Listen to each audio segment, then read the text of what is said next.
Hello అండి, నమస్తే. Welcome back to Saroja's kitchen. ఈరోజు వీడియోలో ఈజీ అండ్ టేస్టీగా వెజ్ ఫ్రైడ్ రైస్ ఎలా తయారు చేయాలో చూపించబోతున్నాను. ఈ ఫ్రైడ్ రైస్ని చాలా సింపుల్గా చేసుకోవచ్చండి. చాలా టేస్టీగా ఉంటుంది. మార్నింగ్ పిల్లల లంచ్ బాక్స్లోకైనా ఆఫీస్కి వెళ్ళే వాళ్ళకైనా చాలా క్విక్గా చేసి పెట్టేయచ్చు. మరి ఇప్పుడు ప్రాసెస్ ఏంటో చూద్దాం. దీనికోసం ముందుగా స్టవ్ ఆన్ చేసి ప్యాన్ పెట్టి దానిలో 1 టేబుల్ స్పూన్ వరకు ఆయిల్ వేయాలి.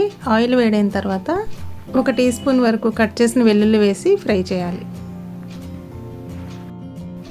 వెల్లుల్లి బాగా ఫ్రై అయిపోయిన తర్వాత 1/2 కప్పు వరకు కట్ చేసిన ఉల్లిపాయ ముక్కలు, అలాగే 2 పచ్చిమిర్చిని కూడా ఇలా సన్నగా తరిగి వేసి వీటిని కూడా బాగా ఫ్రై చేయాలి. ఇవి బాగా వేగిన తర్వాత 1/2 కప్పు వరకు కట్ చేసిన క్యారెట్ ముక్కలు, 1/2 కప్పు క్యాప్సికమ్ ముక్కలు, 1/2 కప్పు బీన్స్ ముక్కలు, 1/2 కప్పు వరకు పచ్చి బఠానీ వేసి వీటిని ఒకసారి బాగా కలుపుకోవాలి. ఇలా కలిపిన తర్వాత దీనిపైన మూత పెట్టి ఒక 5 నిమిషాల పాటు మగ్గించాలి.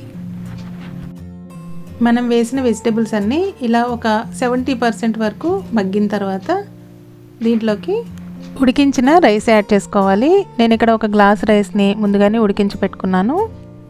ఇప్పుడు దీనిలోకి రుచికి సరిపడా ఉప్పు, 1/2 టీ స్పూన్ వరకు మిరియాల పొడి, 1/2 టీ స్పూన్ వరకు కారం, 1/2 టీ స్పూన్ వరకు గరం మసాలా, 1 టీ స్పూన్ వరకు సోయా సాస్ వేసి వీటన్నింటినీ అన్నంలో కలిసేటట్టుగా మొత్తం బాగా మిక్స్ చేసుకోవాలి.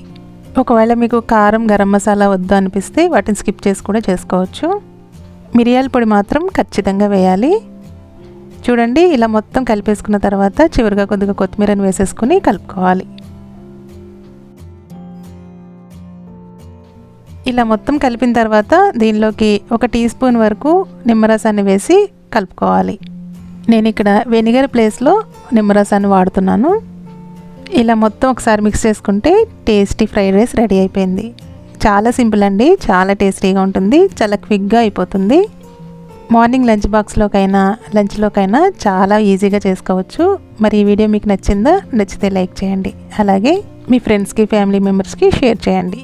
కొత్తగా చూసేవాళ్ళైతే మా ఛానల్ని సబ్స్క్రైబ్ చేసుకోండి. Thank you.